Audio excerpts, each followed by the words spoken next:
നമസ്തേ. ഇന്ന് ലോകത്ത് നന്മ ചെയ്യുന്നവർ ധാരാളം. നല്ല വേനൽക്കാലത്ത് ദാഹിച്ച് വലയുന്നവർക്ക് കുടിക്കാൻ വീടിൻ്റെ മുൻപിൽ സംഭാരം കലക്കി വെക്കുന്ന ആളുകളുണ്ട്. പല സ്ഥലത്തും അങ്ങനെ കാണാറുണ്ട്. ഞാൻ കുടിച്ചിട്ടുമുണ്ട്. അതുപോലെ തന്നെ മൺകലത്തിൽ കുടിവെള്ളം എടുത്ത് വെക്കുന്നവരുമുണ്ട്. ഇന്ന് ധാരാളം ആളുകളും സംഘടനകളും രക്തം ദാനം ചെയ്യാൻ വേണ്ടി തയ്യാറായി നിൽക്കുന്നതുമുണ്ട്. പണ്ടത്തെ പോലെയല്ല. രക്തം ആവശ്യമുണ്ടെന്ന് പറഞ്ഞാൽ പല സംഘടനകളുണ്ട്, ചില വ്യക്തികളുണ്ട്. അവരെ കോണ്ടാക്ട് ചെയ്താൽ നമുക്ക് രക്തം കിട്ടും. അതുപോലെ സർക്കാർ ആശുപത്രികളിൽ ഉച്ചയ്ക്ക് ഭക്ഷണം എത്തിച്ചു കൊടുക്കുന്നവരുമുണ്ട്. അതിൻ്റെ സംഘടനകളുണ്ട്.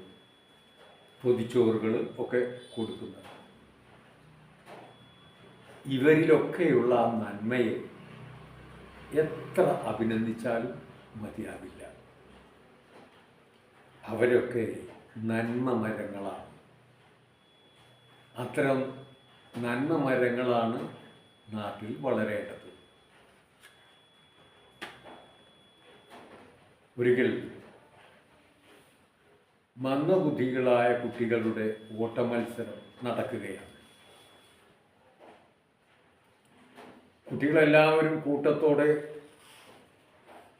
ഓടിക്കൊണ്ടിരിക്കുമ്പോൾ അതിൽ നിന്നും ഒരു കുട്ടി താഴെ വീണു. നെറ്റി പൊട്ടി ചോരയൊഴുകി. ഇത് കണ്ട് ഒന്നാമതായി ഓടിക്കൊണ്ടിരിക്കുന്ന കുട്ടി ഓട്ടം നിർത്തി വീണ കുട്ടിയെ സഹായിക്കാനെത്തി. ആ കുട്ടിയെ പിടിച്ച് എഴുന്നേൽപ്പിച്ച് ഗ്രൗണ്ടിൻ്റെ പുറത്തേക്ക് കൊണ്ടുപോയി. ഒന്നാമതായി ഫിനിഷ് ചെയ്യേണ്ട കുട്ടിയാണ് ഇപ്പോൾ ഒന്നാം സ്ഥാനം വേണ്ടെന്ന് വെച്ച് തൻ്റെ സഹപാഠിയെ സഹായിക്കാനെത്തിയത്. ഇത് കണ്ടിരുന്ന നാട്ടുകാർ പറയുകയാണ്, ഈ കുട്ടി എന്ത് പണിയാണ് കാണിച്ചത്? ഒന്നാം സ്ഥാനം ലഭിക്കാൻ പോകുകയായിരുന്നില്ലേ?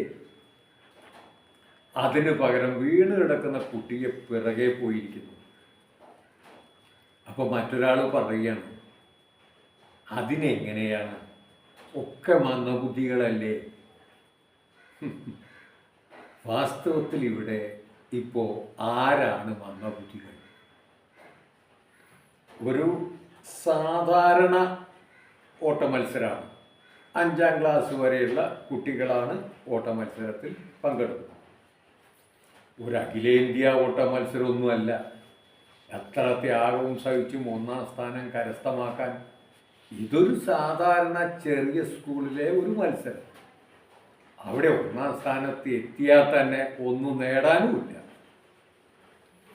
മത്സരമാകുമ്പോൾ തൻ്റെ കൂട്ടുകാരിയെ രക്ഷപ്പെടുത്തേണ്ടത് തൻ്റെ കടമയാണ് എന്ന് ആ കുട്ടി കരുതി. പ്രവർത്തിച്ച കുട്ടിയാണോ? അങ്ങനെ പ്രവർത്തിച്ച കുട്ടിയാണോ മന്ദബുദ്ധി? തൻ്റെ കൂട്ടുകാരിയെ സഹായിക്കാൻ ശ്രമിച്ച കുട്ടി മന്ദബുദ്ധിയാണോ?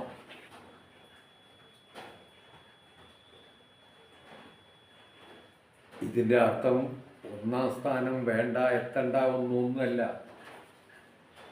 രാജ്യങ്ങൾ തമ്മിൽ നടക്കുന്ന കൂടിയ മത്സരമാണെങ്കിൽ എന്തും സഹിച്ചു ഒന്നാം സ്ഥാനം നേടുക തന്നെ വേണം.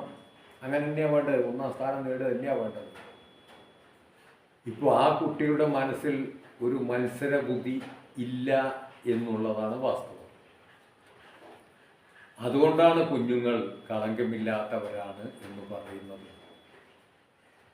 ആ കുട്ടിയിലെ നന്മ കാണാതെ അതിനെ കുറ്റപ്പെടുത്താൻ എത്ര എളുപ്പം കഴിയുന്നു. അവനവൻ്റെ കുട്ടിയാണ് വീണതെങ്കിലോ? അവനവൻ്റെ കുട്ടിയാണ് ഇപ്പം ഓട്ടമത്സരത്തിൽ വീണതെങ്കിൽ ഈ കുറ്റപ്പെടുത്തൽ ഉണ്ടാകുമായിരുന്നോ? ആ കുട്ടിയിലെ നന്മയെ കാണാതെ വിമർശിക്കാൻ എളുപ്പം കഴിയും. എല്ലാം ഇങ്ങനെയാണ്. അപ്പുറം ഇപ്പുറം ഒന്നും നോക്കൂല, മുമ്പും പിമ്പും നോക്കാതെ അങ്ങോട്ട് തട്ടി വിട്ടേക്കുക ഒരു വിമർശനം. ആ വിമർശിക്കുന്നവർക്ക് എന്ത് കിട്ടാനാണ്? ഒന്നുമില്ല. അവരുടെ ശരീരം, അവരുടെ മനസ്സ് അങ്ങനെയാണ്. അതുകൊണ്ട് നന്മ ചെയ്യുന്നവരെ പ്രോത്സാഹിപ്പിക്കാനല്ലേ ശ്രമിക്കേണ്ടതെന്ന് വെറുതെ ഒന്ന്